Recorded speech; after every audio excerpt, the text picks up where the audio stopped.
So ngayon, gagawa tayo ng Isang surak or lagayan ng sapatos. Lagayan ng sapatos. So, as a panday or carpenter, ilan po yung kakailangan natin para sa ating Ang kailangan, bili tayo ng magbili tayo ng Dos por dos. dos por dos. Ilan po yung bibilhin natin?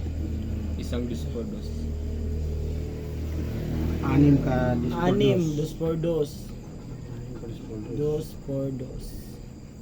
Mayroon pa 1 by 1. 1 by 1, dos por dos. 1 by 1, 1 by 8. 1 by 8 by 12. By 12.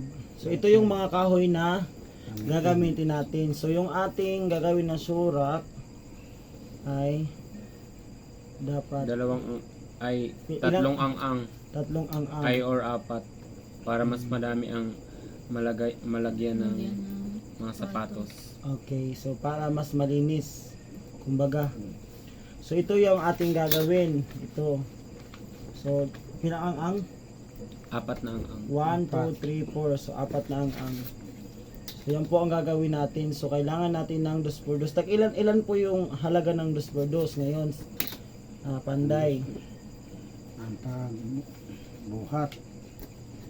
Pagpilain ng dos por dos pa. Por dos ta 25.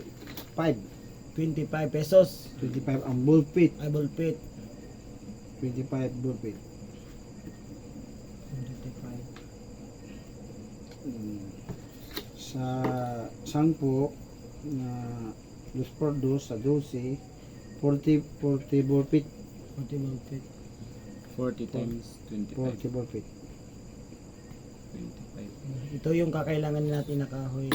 So sa tingin mo, ilang araw ito natin gagawin? Isang araw lang. Isang araw Ilang oras lang. So matapos. So ito ay tatapusin natin ng 2 araw, kumbaga yung pinakamatagal. Tapos ikaw yung carpenter, ikaw yung assistant, so ikaw yung magbibigay sa kanya ng mga gamit, at saka ikaw yung magbibigay ng snack sa kanila. So as a manager nitong project natin, kailangan po nating makuha ito sa 2 araw na ating pong naitalaga. So, dapat makuha at dapat na ang lahat ng mga materyales. Sana ay maging maayos ang ating proyekto. So salamat sa inyong kooperasyon. Salamat sa inyong pagsama ng ating proyekto. So pwede na tayong magbulag-bulag.